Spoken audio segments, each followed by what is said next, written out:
Hello, beautiful. Get your coffee. It's time for Coffee with Matilda, a journey to self. Today, me and Salindran, with another episode of Fires of Relationships, we're going to talk about love. Salindran, this is an exciting and beautiful topic we're going to talk about. That's right. I mean, it is going to be an amazing topic. As you know, we've been covering all sorts of different emotions that people go through. As much as, we've covered a lot of emotions, love is not considered an emotion, it's beyond an emotion. So it's going to be something which I think everyone can relate to, because it doesn't just encompass the romantic relationships that come into love, which comes to mind first and foremost. People have love of pets, they have love of family and friends, they have love of a purpose in life, love of a country, love of a religion, and it goes on and on and on. And I think it's really important that you can look at love and you can definitely feel that love is an energy, and it's a presence. It's a certain Mhm. presence which is beyond an emotion that we feel. And it gives us the ability to have time stand still. I mean, I know one of the things that most people can relate to is that when they think of love, you think back at your first relationship. um, Time came to a standstill. Where did those nights go? Where did those moments go? Because you were in such a different space, in such a different feeling. It really allows you to think beyond time and space. And that's the beauty of love, because everything is built upon this four-letter word. Love. Yeah. And we all are born, most of us, I hope, actually, that we are born with the act of love. Yeah. So it is the first of universe. Well, the interesting thing for me about love is, it really is, you can't classify it as just an emotion, because it really is a verb. Love is more than just any other emotion. You have to show it. There's a certain connection which is beyond saying that you love someone. It's in your actions that you take, or your inactions sometimes, just being still, being quiet, being in that moment. But I think that the other thing that is really neat is, Matilda, love is not something that we that we can say that starts with us. We're a channel of love, but its origins are beyond us.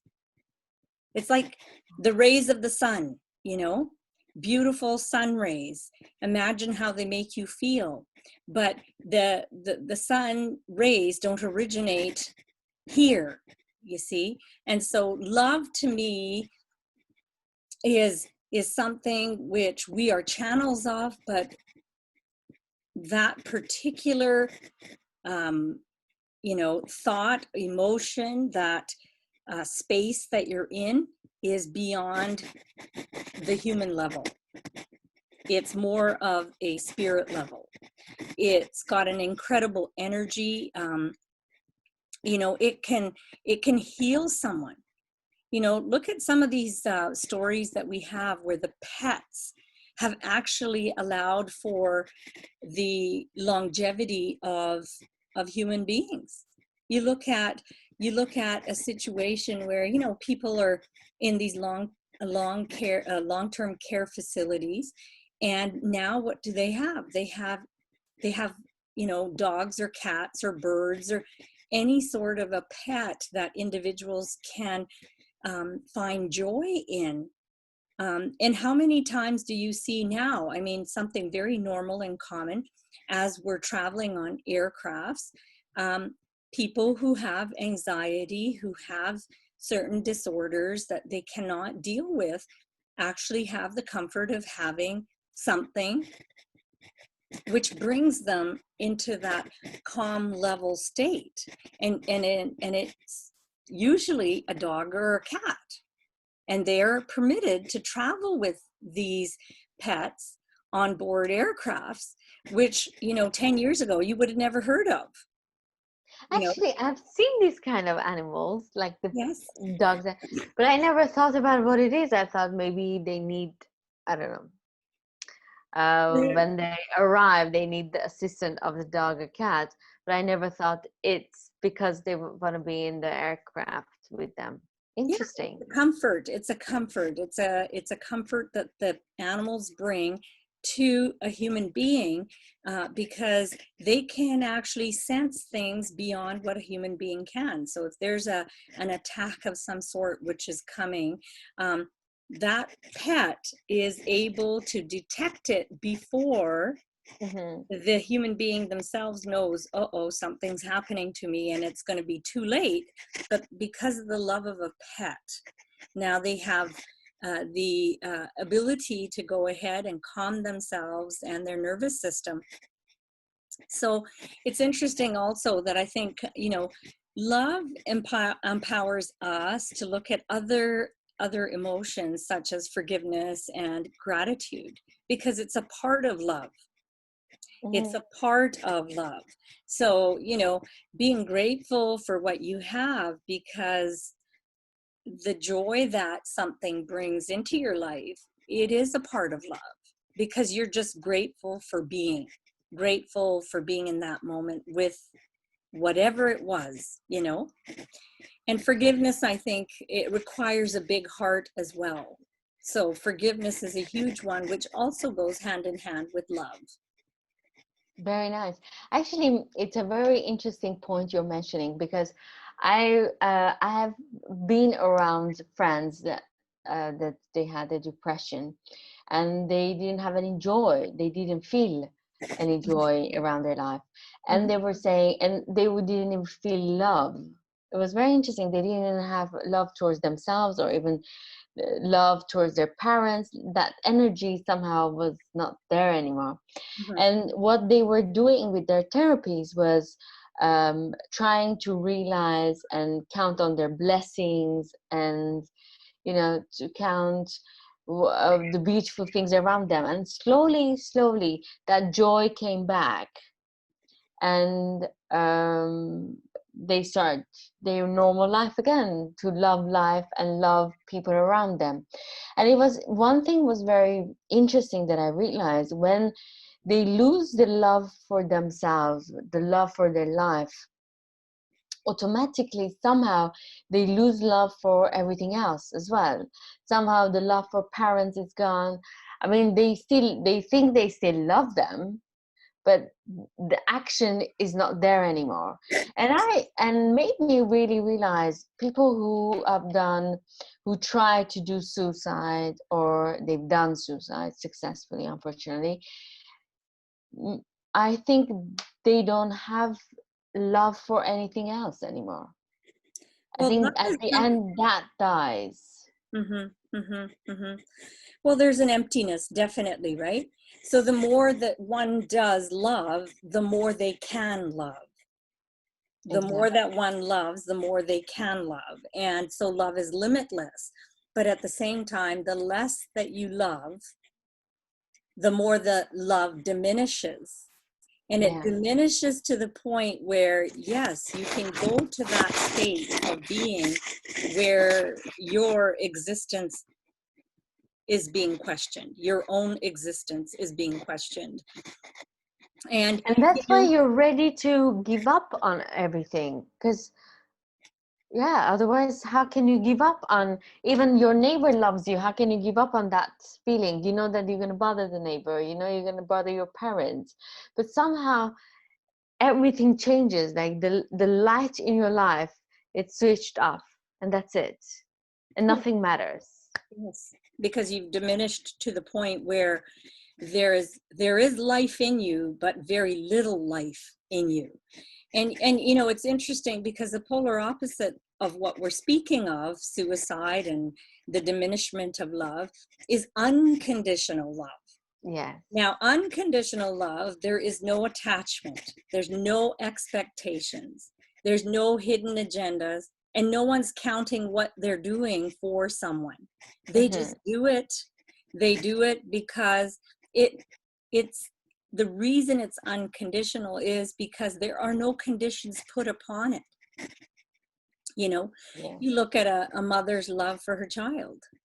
You look at a pet and the love of the pet for the owner, you know, and it's such a beautiful, beautiful place to be. And it goes back to, you know, unconditional love does not have any expectations. All it wants to do is love. It just keeps loving. Do you think, Salindran, I wanted to ask you this question. Do you think there are people in this world that throughout their life, they never experience love? Do you think that's possible? Yeah, well, it's hard for me to agree with that statement.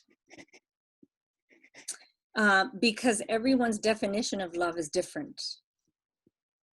And of course, it goes back to their expectations. Maybe they were raised with someone who had to keep them at a distance because they were raised with the very same upbringing, very cold, very disconnected.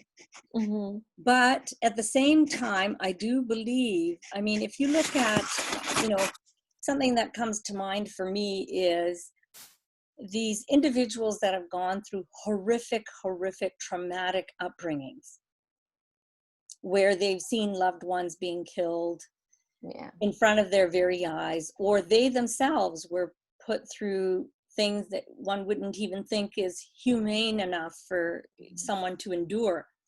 You look at something like that, and the first thing that they do as therapists is that they try to take them back to when they actually knew what love was. And the first thing they try to do with them is they bring them a pet. That if you look at something like a puppy or a kitten or a baby, it's the purity of that being that an individual connects to. Yeah. And so slowly, when the therapists and the individuals that are working with these individuals, they bring pets, or they bring, you know, anything that child can connect to the point where they're hoping the heart will open again. Because what's happening, if you think about it, is they're building a wall between them and the world. And they've had to in order to survive. Because what is the one thing that you are programmed for from the minute that you take that very first breath? You are programmed to survive.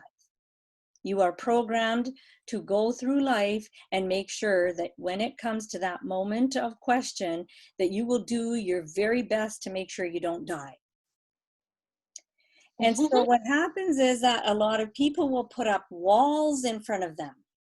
To survive, yeah. To survive. And so what happens is that all those walls, and believe you me, those walls can be paper thin, or they can be, like my background here, bricks, or they could be concrete and steel because of what they've had to endure.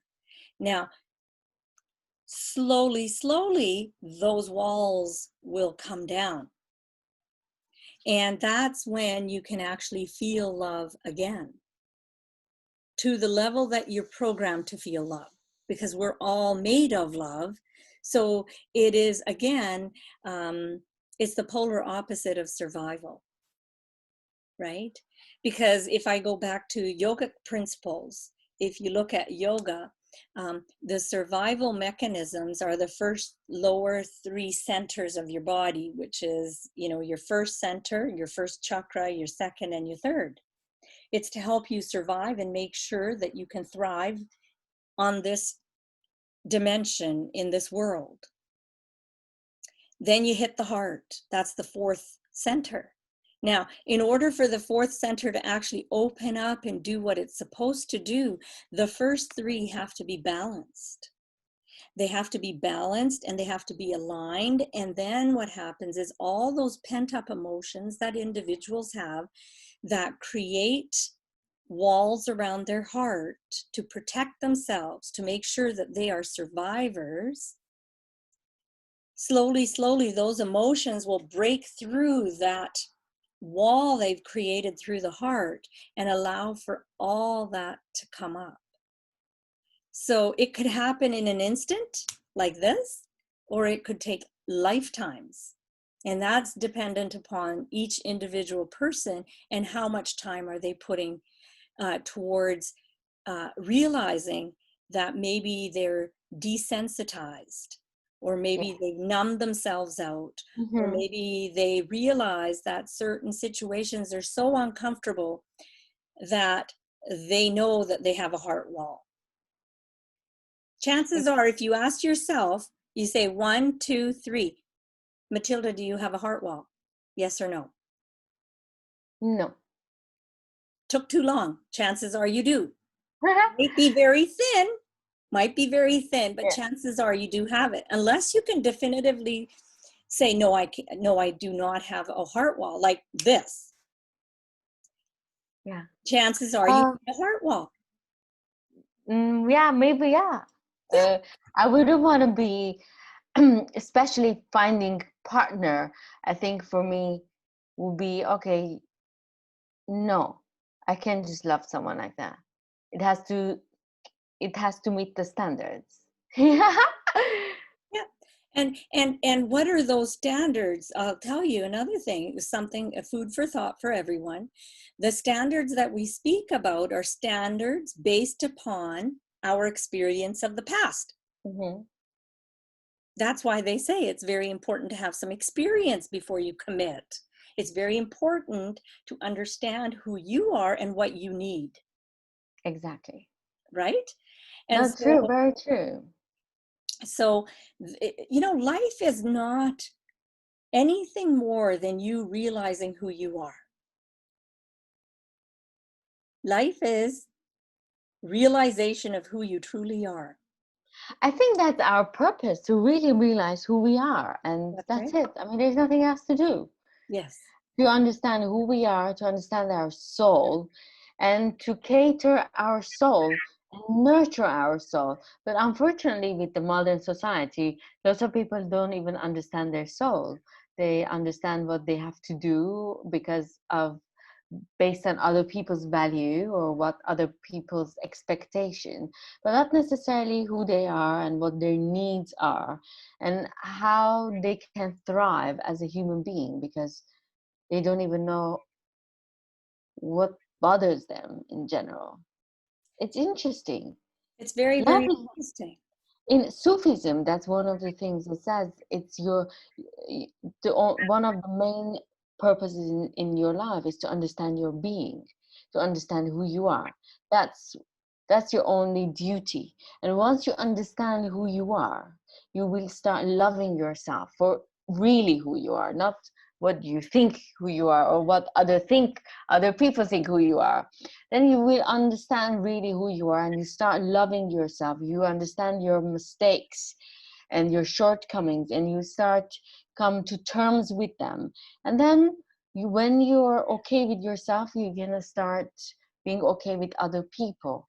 You will start having compassion for other people, because you will develop a compassion towards yourself.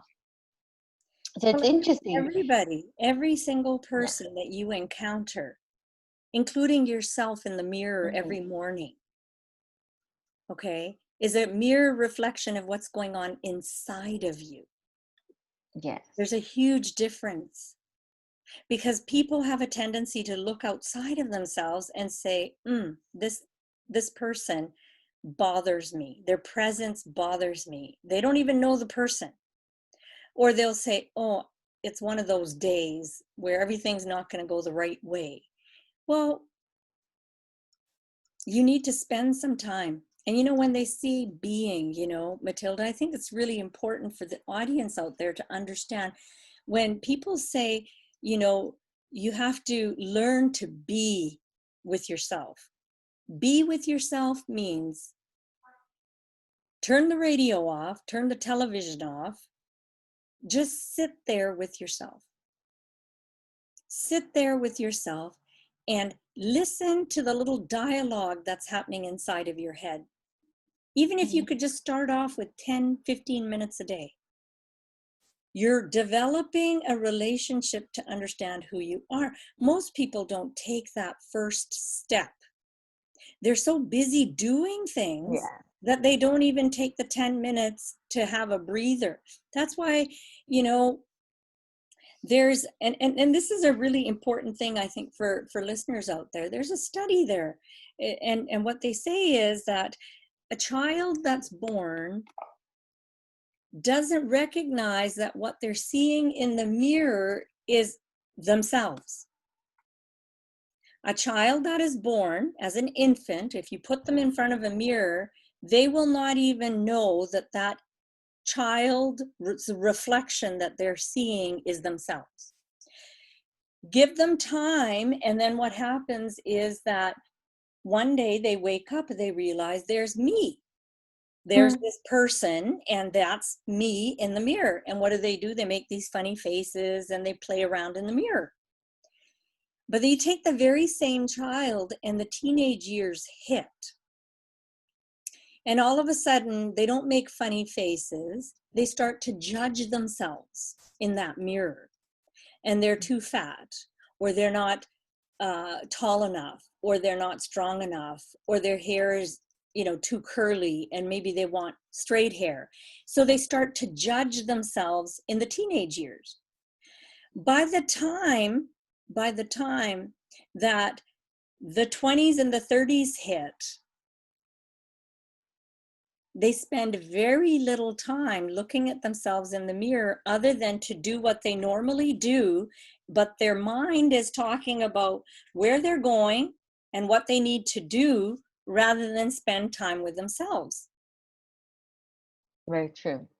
So how do you love yourself, and how do you be with yourself when you're not even with yourself, when you're brushing your teeth anymore, when you're combing your hair anymore? Is that you need to reconnect with yourself in the mirror.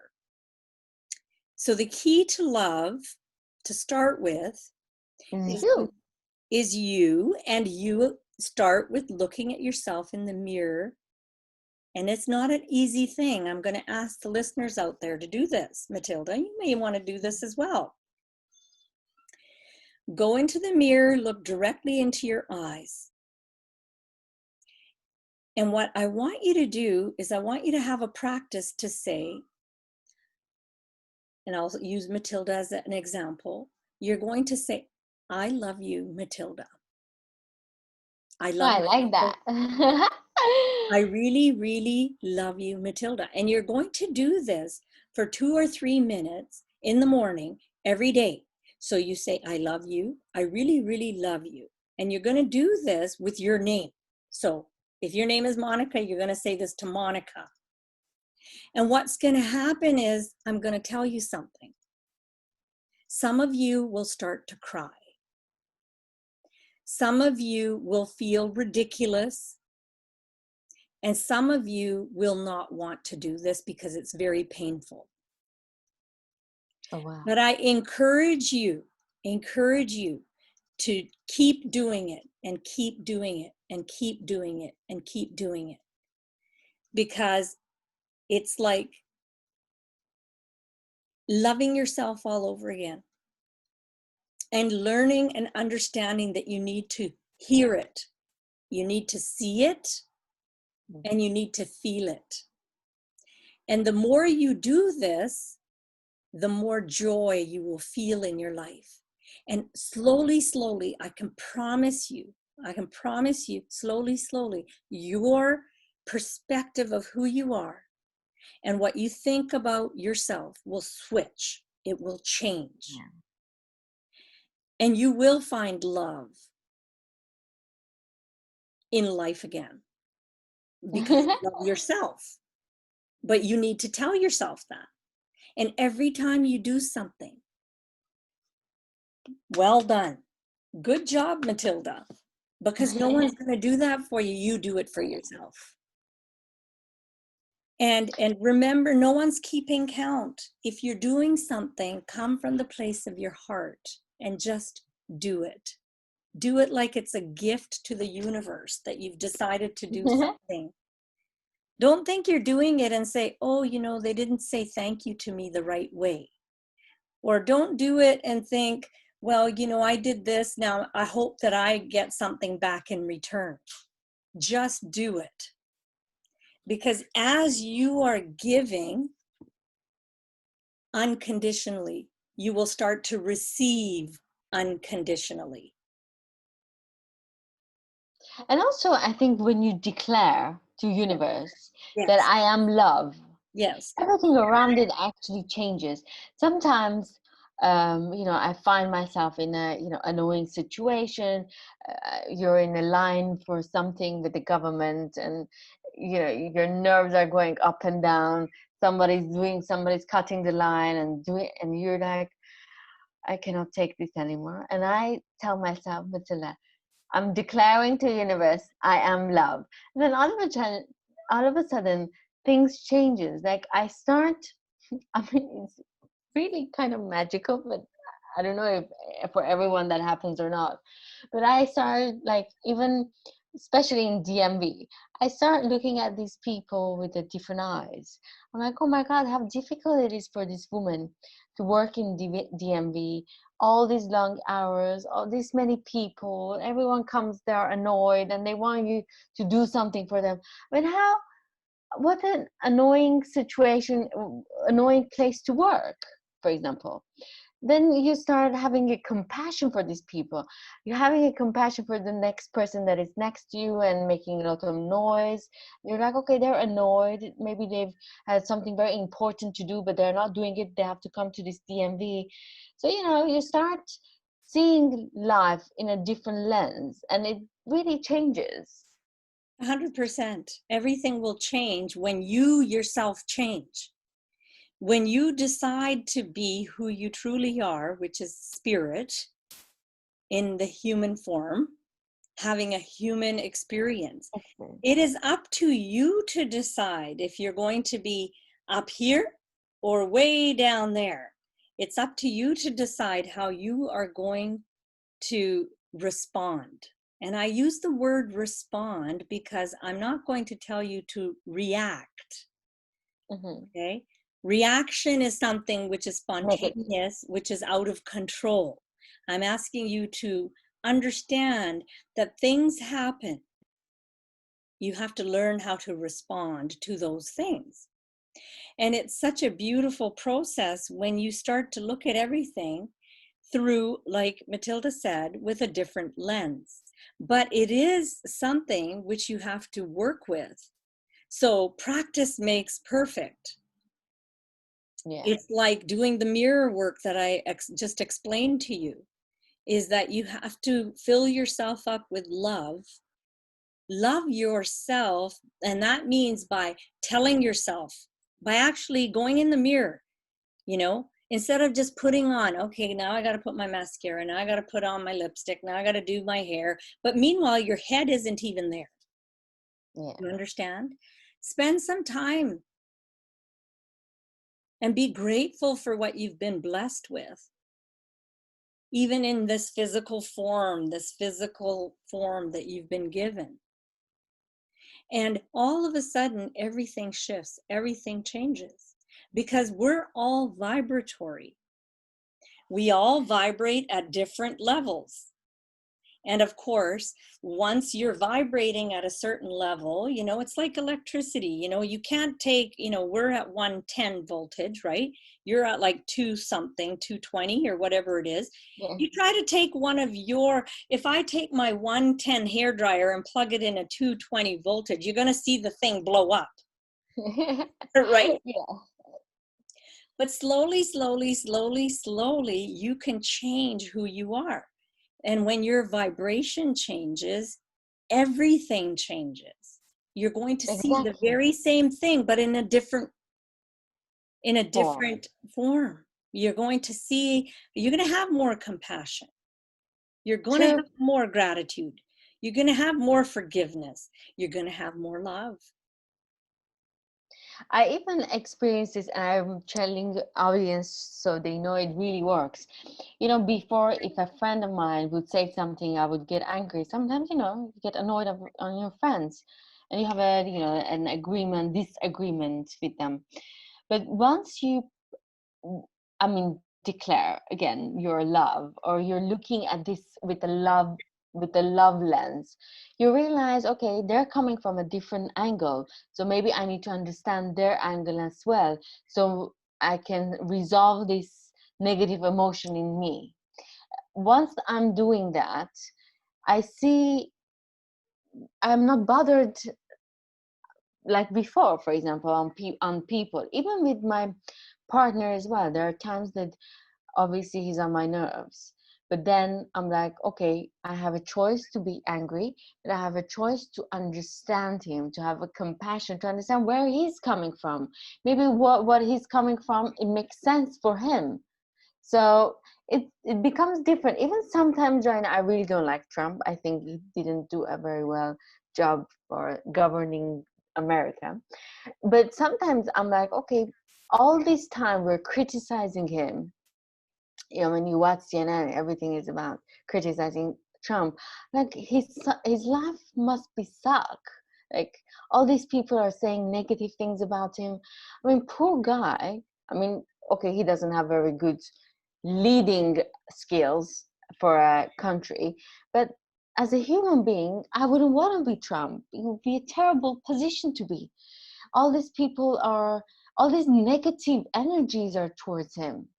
So I don't know. I think when you have that kind of a love, you have a love towards universe, because you trust universe always back you up. No matter what, whatever situation you're going through, you know that you're going through because your soul needs it. And because universe loves you, is giving you that opportunity to go through it, so you can learn that experience, because maybe later on you need those skills. I mean, this is how I train myself. I don't know if I'm tricking myself. I don't know what I'm doing, but this is how I'm thinking. Yeah, well, I mean, it definitely is.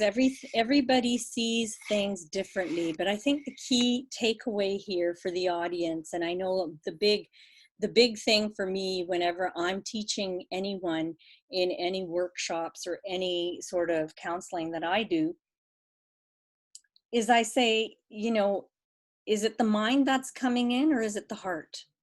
Mhm. How do you know?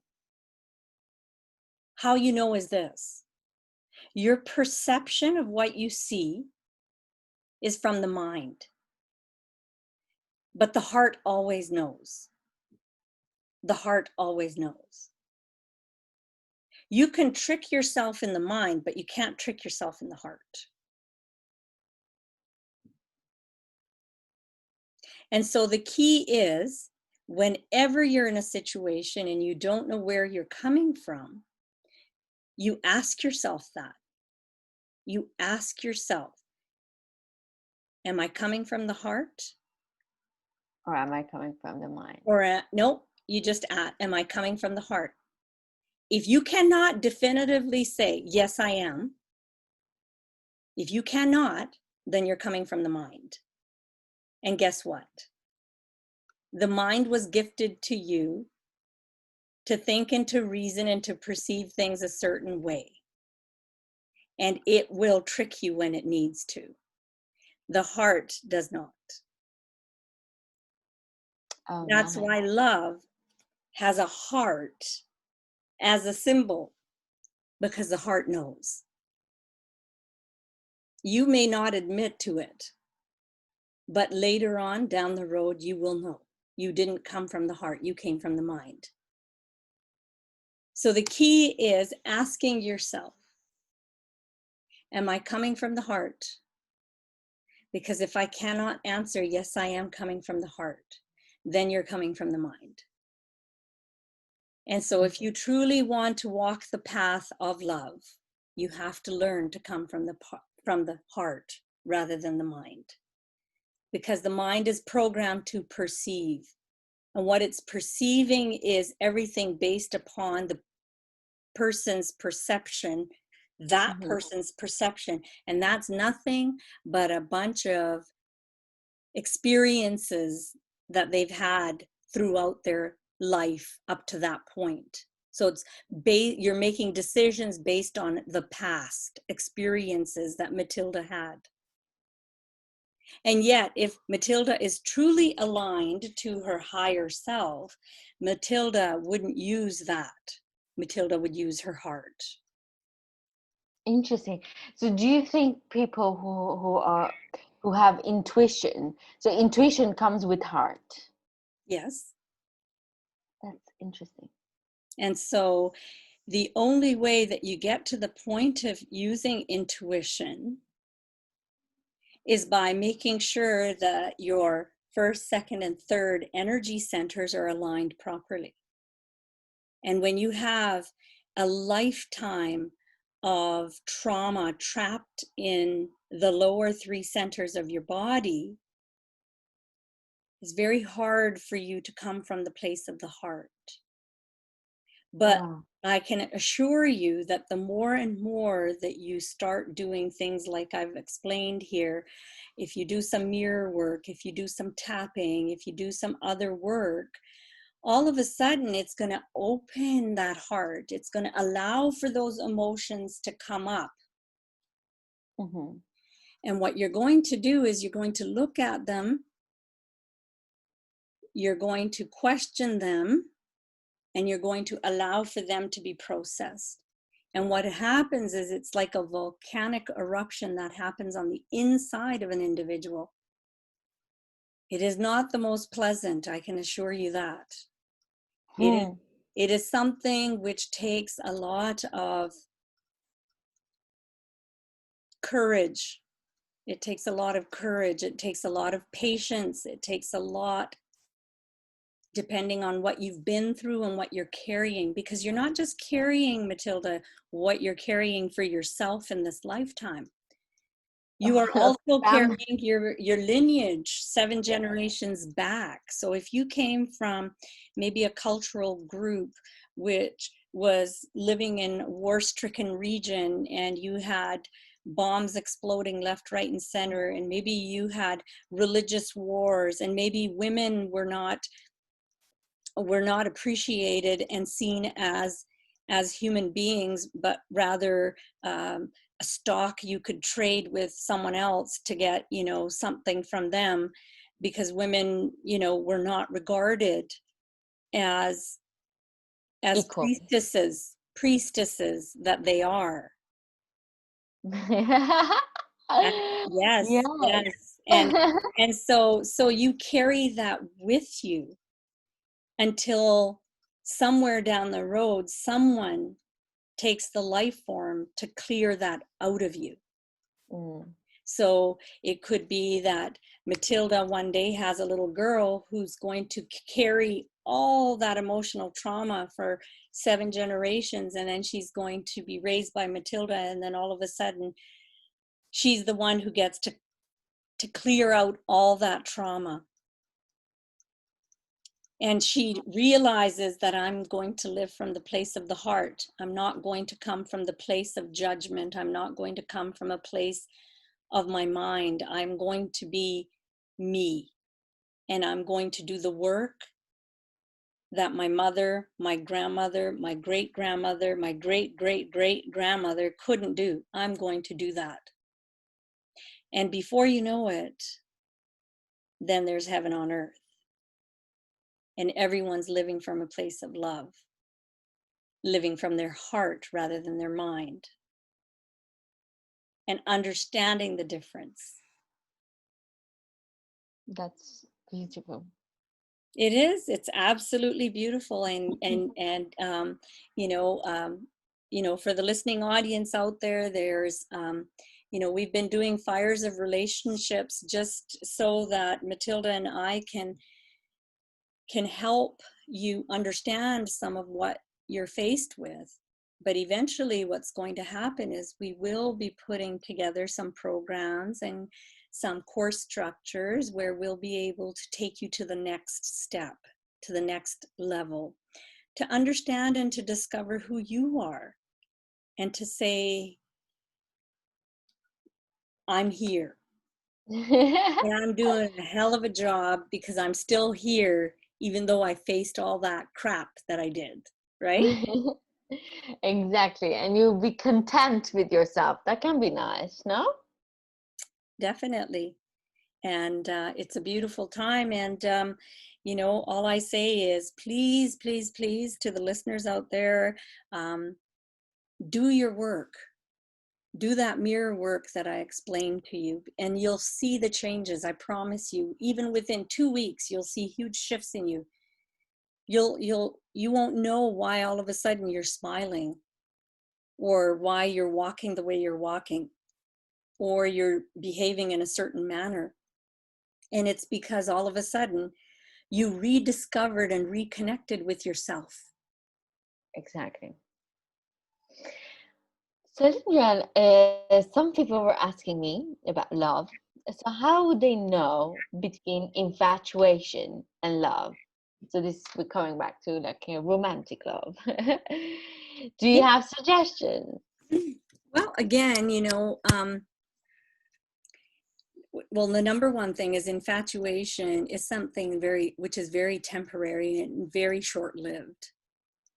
It is not something that you're going to carry on for any extended period of time, Yeah. because before you know it, you're going to have a lot of dislikes. And you're going to see that um, you're going to see the real qualities, and how different you are, and how you do not resonate, and how it truly was just one of those flings, where when it's true love, then it's true love. You will Do know. you do you think when you meet someone for the first time, would you realize if you've done, if you worked on yourself and you worked on your chakras, for example, you're on a spiritual path. Do you think when you meet someone and your heart will tell you this is the one, or no, that's not such a thing like that? No, I believe that there are people that know this is the one, 100%. Mm-hmm. There are the individuals who, you know, uh, Matilda, it's like an individual who's looking for a relationship, but they don't even understand themselves. Mm, You really need to know who you are first. exactly. You need to have a relationship with yourself before you can have a relationship with someone else. You need to complete yourself. In other words, you have zero expectations, zero attachments, zero hidden agendas, zero bookkeeping of your score. Like, I wash the dishes 10 times. I expect you to wash it 10 times. Like, trust me, love is beyond all that. And if you don't find it, do us a favor. Do not, Don't be in a relationship. don't be in a relationship. It's like creating toxicity in on this realm, because Mhm. it's very difficult. Complete yourself first. Be whole yourself first. Love yourself first. And when you're at a point where, I really love and enjoy the company of this individual, Exactly. but I have zero expectations. I have zero attachments, zero judgments, zero hidden agendas. The most difficult part for me now is that people want to jump into relationships and they don't even know who they are. Exactly. I mean, I've done that so many times in my earlier age, younger time, in Yes. my 20s especially, and it was disaster. I mean, and I'm thinking if I would get married to them, I would ruin their life, and I would have ruined my life because I wouldn't even know what I like to tell them what I like, and it would have been disaster.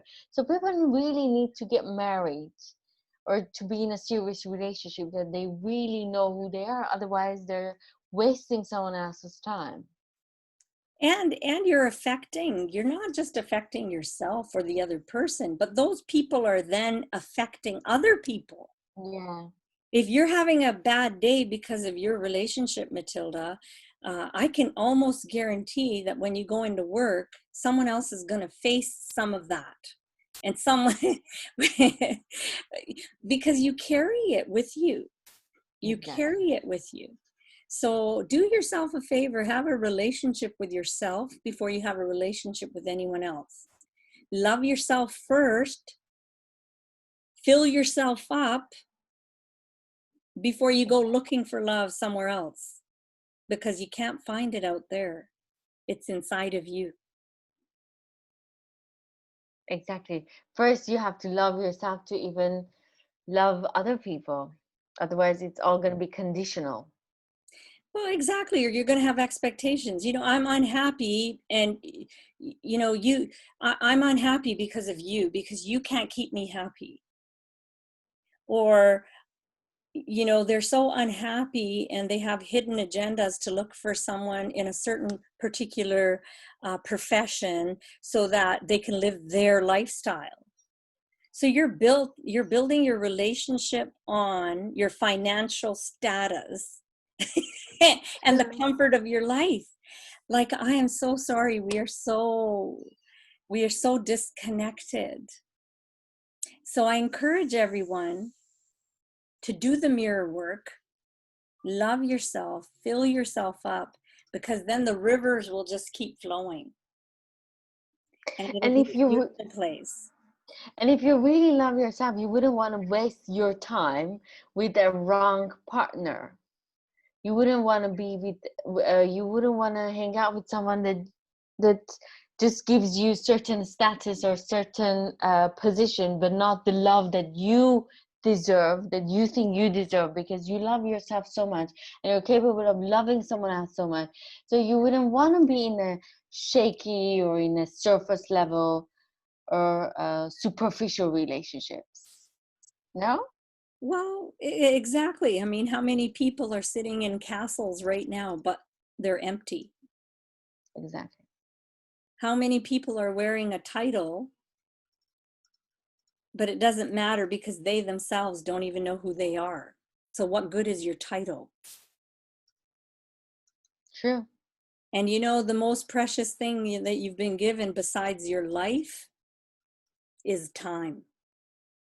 Don't waste this time. Don't waste this time running around out there somewhere looking for something which is in here already. So on that note, I'm Cylindrin Buller, the host of Uplifting Humans, where we honor, empower, educate, and inspire the listener with real stories and expert advice. And doing this beautiful series with Matilda, Fires of Relationships. Matilda?